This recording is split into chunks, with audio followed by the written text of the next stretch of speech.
Como vocês estão? Que alegria estar aqui com vocês. Que alegria a gente falar hoje sobre um tema tão maravilhoso que é liderança sistêmica essa semana. Essa semana é a semana de liderar, né? E quantos desafios nós temos na liderança, né? A gente não pode nunca esquecer que a liderança ela é um processo e a gente está todo dia aprendendo a ser líderes. Eu aprendo a ser líder, vocês aprendem a ser líderes.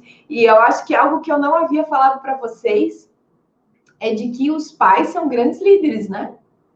Não sei se em algum momento eu usei esta frase especificamente, mas o pai, mãe, é um exercício de liderança, né? É um exercício onde a gente dá a direção para os filhos, onde a gente dá o caminho. Então, bora lá, eu sou Juliana do Nascimento, a nossa série é Liderança Sistêmica, e o tema de hoje é como olhar as habilidades, né? Quais são as habilidades de um líder? Eu já ia falar outra coisa, as habilidades de um líder. Então, quando a gente fala em liderança, a gente está falando, sim, em algumas habilidades que são importantíssimas. Eu estou hoje aqui meio perdida no sistema. Ixi, já chegou a Jaque aqui, o Daniel, a Tatiane, a Ivone, que bom. Então, gente, quando a gente fala em habilidades de liderança, nós estamos falando aqui em um líder, primeiramente, que consegue olhar as 3 leis. Ontem a gente falou sobre a lei da hierarquia, onde eu consigo respeitar as hierarquias que existem de tempo e de cargo. Falamos sobre a lei do pertencimento, onde todos pertencem, e que muitas vezes a gente acaba sendo o segundo, terceiro, quarto, quinto, em algumas empresas, em algumas situações, em algumas relações. E que o pertencimento e o respeito a todo mundo que veio antes é essencial para que a liderança flua. E estávamos fechando ontem com a lei do equilíbrio, a lei do dar e do receber. Por que é muito importante a gente dar e receber na mesma proporção, gente? Porque toda a relação, ela é estabelecida de trocas. E quando nós começamos a trocar situações, experiências que elas não são saudáveis, onde eu só quero receber do outro, ou eu só quero dar para o outro, porque eu acho que ele não é tão importante. Então, vejam bem, nós aqui da família 6 e 6, agora mesmo você tem um aviãozinho aí no Instagram e aqui no YouTube você tem a opção de compartilhar e curtir o canal.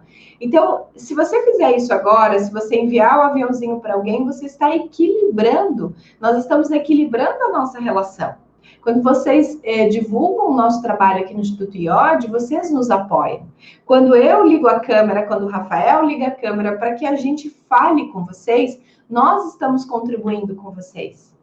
Então, vejam, isto gera o equilíbrio entre dar e o receber. Toda vez que tu compartilha um conhecimento, e muito, gente, a família 6 e 6, ela foi construída por mim e por vocês.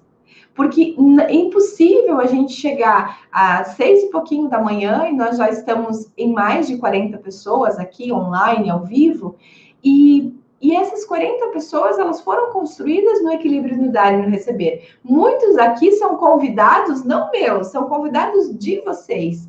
Vejam bem como a gente conseguiu fazer esse movimento, né? Vocês convidam as pessoas, eu ligo a câmera e aí nós vamos equilibrando o dar e o receber. Muitos aqui da família 6 e 6 já vieram ao vivo. E se você quer estar aqui ao vivo comigo, é só dizer, Juliana, eu quero estar aí com você. E você vai estar aqui, a gente vai achar o tema certo para você falar. Mas isso é o equilíbrio entre o dar e o receber. É quando eu faço uma parte, eu recebo e eu recebo e eu devolvo. Eu recebo e eu devolvo. E assim, gente, é no processo de liderança. Às vezes, a gente fica apenas fazendo para o outro e a gente quer fazer tudo para o outro, a gente quer fazer tudo para o cliente e a gente não espera o movimento de volta. Porque qual é o desafio, qual é a habilidade do líder aqui? Ter a paciência para esperar que o outro faça agora o movimento. A dona Nelly fala, bom dia, conheci você segunda à noite. Obrigada. De quando teve um tempo que eu fazia live segundas-feiras à noite, é verdade. Nossa, dona Nelly, isso é lá do ano passado, né? Esse ano foi tão diferente, né? Faz tempo já. Gente, olha só. Então, vejam que quando a gente começa a fazer um movimento e quando a gente começa a querer dar demais, as empresas querem dar demais, benefícios demais para os colaboradores, vão fazer isso, vão fazer aquilo, vão fazer aquilo.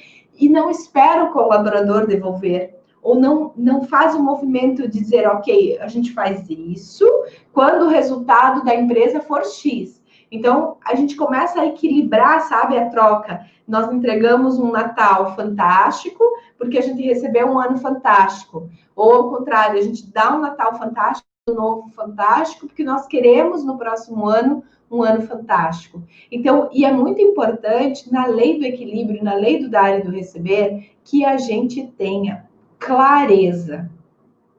Clareza, principalmente no processo de liderança empresarial. Porque se eu faço algo para alguém, naquele momento, eu aguardo o outro fazer um movimento. Vocês percebem aqui que tem um aguardar, mas se eu estou falando em uma empresa, eu preciso deixar claro para os colaboradores o que eu espero deles. Muitas vezes a gente não deixa claro o que a gente espera das pessoas e aí nós começamos a gerar decepções, emaranhados, conflitos. Então, quando a gente está falando de empresa, é muito importante deixar claro. Quando a gente está falando de filhos, da mesma forma, a gente deve deixar claro para os nossos filhos que eles estão recebendo, sei lá, um presente, mas eles têm que devolver tais e tais tarefas, que eles recebem uma casa segura, um ambiente, mas eles também contribuem com a casa, por exemplo. Quando os pais fazem tudo e os filhos não têm tarefa alguma em casa. Neste momento, a gente está começando a desequilibrar o dar e o receber. Mesmo sendo pai, mesmo sendo mãe. Mas eu não tenho que dar tudo para o meu filho? Sim. Mas em que momento que os filhos aprendem o equilíbrio da troca? Qual é o nosso maior aprendizado? Nosso maior aprendizado é em casa. Então, a casa é a nossa primeira escola. A casa é o nosso primeiro exercício de convivência, de cooperação. E se nós tornarmos a casa um local de cooperação, essas pessoas, essas crianças hoje não terão dificuldades de serem líderes no futuro. Porque a cooperação é essencial, é uma habilidade essencial para o líder. Ele saber cooperar. Porque o cooperar, ele vem do eu faço agora a minha parte. Eu exerço a minha parte. Gente, então, para a gente entrar hoje em grandes habilidades de um líder, uma grande habilidade de um líder é tomar apenas o necessário. Tomar apenas o necessário. Veja, se eu tenho um recurso na empresa disponível e eu quero gastar todo o recurso porque eu tenho esse recurso, não, eu tenho que tomar o valor do recurso apenas necessário. Eu olho para as pessoas e eu exijo das pessoas apenas o necessário. Eu começo a me relacionar, gente, de uma forma onde eu entendo que tudo tem o limite. Então, ser um grande líder é tomar e desejar do outro que ele entregue apenas o que ele tem. Muitas vezes eu escolho um colaborador, uma pessoa para fazer algo, mas essa pessoa não tem condições de fazer aquilo, ela não tem conhecimento, ela não tem estrutura, ela não tem engajamento. E aí eu começo a desejar mais do que eu necessito também daquele colaborador. Ou eu tenho um colaborador em determinada função e ela é minha secretária, mas agora eu já quero que ela seja minha gestora financeira. Então eu começo a desejar mais do que eu tenho, mais do que aquilo que eu equilibro com o meu colaborador, que é pagar o salário de secretária. Então, se eu pago o salário de secretária, eu espero o trabalho de secretária. Então, o líder tem que saber o que ele entrega e o que ele espera, para que ele não gere problemas, porque quando existe conflito, existe um líder emaranhado em ordens de ajuda. Porque se, por exemplo, eu tenho 2 colaboradores e os 2 juntos têm que entregar um resultado X, mas eu, como líder, percebo que um faz mais do que o outro e eu deixo que isso vá funcionando, por quê? Porque eu olho para o outro e digo, ele não tem condições de me entregar. Talvez eu precise tomar uma decisão como líder, trocar um dos 2 para que eu não sobrecarregue o outro colaborador. para que a gente não sobrecarregue as pessoas. Então, é muito importante tomar apenas o necessário. Uma outra grande habilidade da liderança, gente, que nós não podemos deixar aqui de falar para vocês, é saber compreender cada situação. Então, o líder, ele precisa parar, respirar, ficar no seu lugar e, diante disso, sim, entender qual é a situação que acontece agora. Muitas vezes os conflitos, eles vêm de relações que os colaboradores brigam, que os colaboradores divergem, os conflitos vêm da fofoca no ambiente de trabalho, os conflitos surgem também de pessoas que estão adoecidas, né? Eu estou adoecida no trabalho e eu vou trabalhar, logo esse adoecimento segue comigo, ele vai comigo. Então, o líder precisa sempre olhar a real natureza do conflito. O que está gerando a circunstância daquele conflito. Mas, para isso, ele precisa ficar no lugar dele e compreender a situação. Então, muitas vezes, nós precisamos nos silenciar, nos retirarmos, analisar para que a gente tenha clareza da melhor ação. E a melhor ação é uma ação onde eu aprendo e eu tomo apenas o necessário. A melhor ação é onde eu olho a real situação e eu não insisto em ajudar, eu não insisto em mudar as coisas, mas eu olho sim a real situação que acontece ali. Onde agora sim eu me relaciono também, uma outra grande habilidade da liderança, adultos se relacionam com adultos. Quantas vezes a gente se depara em empresas que parecem crianças? Ah, porque a fulana falou isso, ah, porque eu tô magoada, ah, porque eu tô chateada. Gente, quem faz esse movimento infantil, sim, porque muitas questões são infantis. Tudo que é profissional é adulto com adulto. E adulto com adulto não entra no padrão da vítima. Adulto com adulto, ele não entra no drama. Adulto pega a sua parte, por quê? Porque cada membro da equipe, uma equipe, ela é feita de relações. E se cada pessoa pegar a sua parte nas relações, nós estamos lidando com adultos. Então, uma grande habilidade do líder é ser adulto. O líder precisa estar adulto, ele precisa se tornar adulto. Porque se ele não for adulto, quiçá que a equipe será adulta. Se o líder se deixa afetar por coisas pequenas, por mimimi, por fofoquinha, por diferença disso ou daquilo, se o líder se deixa afetar, ele não está no papel de adulto. Ele entra na criança. Quantas vezes você se depara nas empresas com as pessoas que parecem que é uma criança que roubou o brinquedo da outra, porque alguns conflitos que a liderança precisa resolver não são adultas. Os liderados são um reflexo do líder. Os filhos são um reflexo do pai. Vocês já ouviram eu falar isso aqui?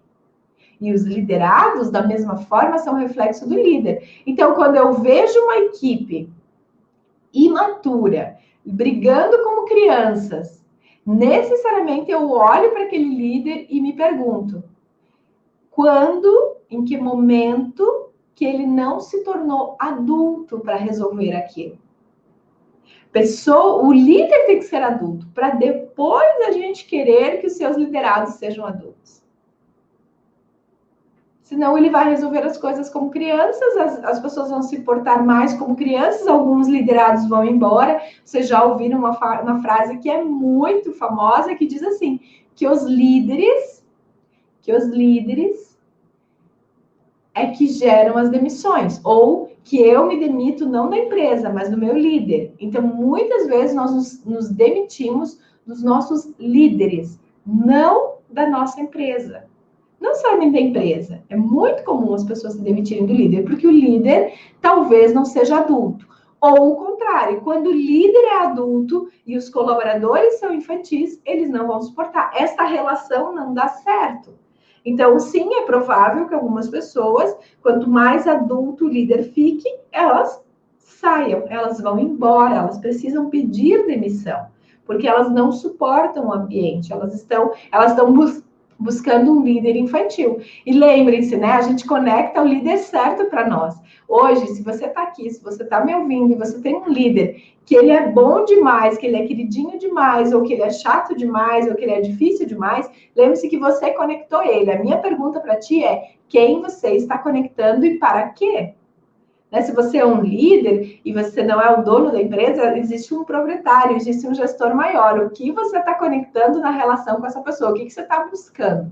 Nós estamos sempre em relação com as pessoas buscando algo, né? Nós estamos sempre, sempre buscando algo. E honrar e respeitar todos os destinos. Eu acho que essa é uma grande habilidade, acho não, tenho certeza, que essa é uma das grandes habilidades dos líderes. Às vezes, muitas vezes, eu vi assim, pessoas com potenciais imensos, pessoas com todas as condições de terem sucesso, prosperidade, mas elas estão na dor, elas estão na vítima, elas estão no marasmo, elas estão na reclamação. E aí você vê aquele teu liderado com todo o potencial, com todas as condições, e uma das habilidades do líder é respeitar o destino e a escolha das pessoas.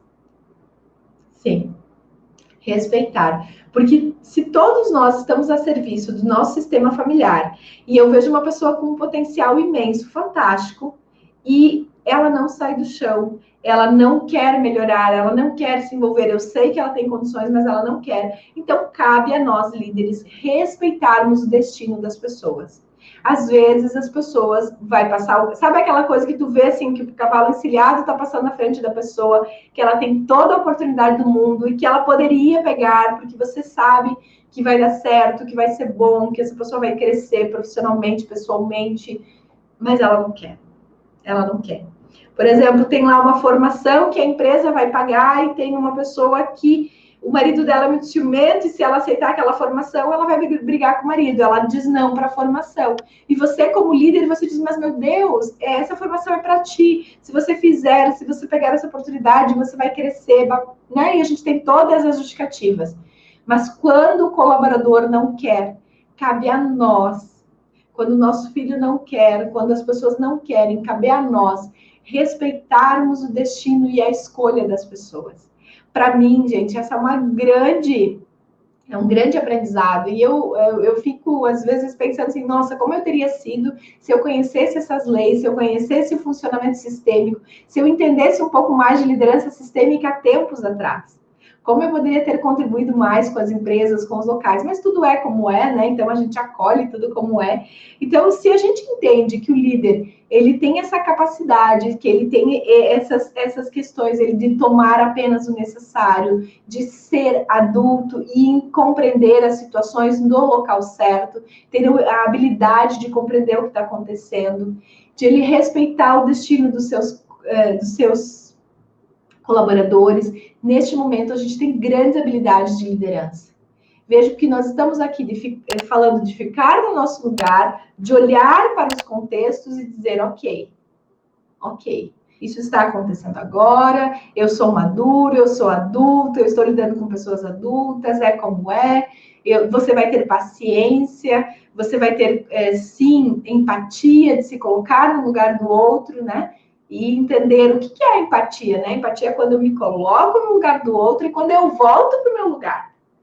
Eu gosto sempre de dizer que a empatia é eu voltar também para o meu lugar, porque se eu fico lá no lugar do outro, naquele momento eu começo a me emaranhar. Porque daí eu vou começar a olhar com os óculos do outro, né? Ou com os olhos do outro. É que eu uso óculos, eu digo com os óculos.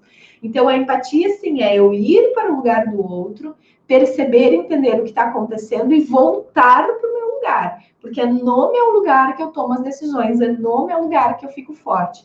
O Wilson fala, tem coisas que não podemos fazer pelos liderados. Cada um tem um papel. Boa live, obrigada. Obrigada, Wilson, obrigada. Sempre uma alegria, você é um grande líder e que você continue fazendo aí a diferença na vida das pessoas, assim como muitos de vocês que eu estou vendo aqui, Dona Nelly, uma grande líder, Geni, uma grande líder, Salete, como essa natureza, com essa clareza teria facilidade na minha vida e na minha carreira.